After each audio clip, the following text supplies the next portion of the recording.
Hi friends, welcome to Veerabhadra's kitchen. Non veg ప్రియులలో తెలగపిండి ఎండ్రేళ్ళు కర్రీ తెలియని వాళ్ళు ఎవరైనా ఉంటారా? ఎలా ప్రిపేర్ చేయాలో చూసేద్దాం రండి. స్టవ్ వెలిగించుకొని బాండి పెట్టుకొని 2 టేబుల్ స్పూన్స్ ఆయిల్ వేసుకోండి. వెల్లుల్లిపాయలు వేగనివ్వండి. వెల్లుల్లిపాయలు బాగా వేగిన తర్వాత మిర్చి, ఆనియన్స్, కరివేపాకు బాగా ఫ్రై చేసుకొని తగినంత ఉప్పు, తగినంత వాటర్ వేసుకొని, ఇక్కడ పసుపు వేయడం మర్చిపోయాను, మీరు పసుపు వేయడం మర్చిపోవద్దు.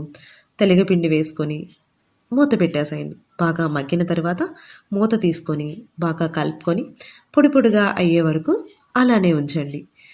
ఇప్పుడు పొడి పొడిగా అయింది. స్టవ్ ఆఫ్ చేసేసి స్టవ్ వెలిగించి కడాయి పెట్టి 2 టేబుల్ స్పూన్స్ ఆయిల్ వేసుకొని దీనిలో బాగా వాష్ చేసి పెట్టుకున్న ఎండురొయ్యలను వేయండి.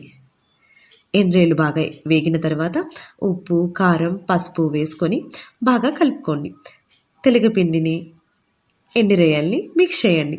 బాగా ఫ్రై అయిన తర్వాత కొత్తిమీర వేసుకొని గార్నిష్ చేసుకోండి. ఎంతో రుచికరమైన తెలగపిండి ఎండురొయ్యల కర్రీ రెడీ అయింది. ఎలా ఉందో కమెంట్ చేయడం మర్చిపోవద్దు.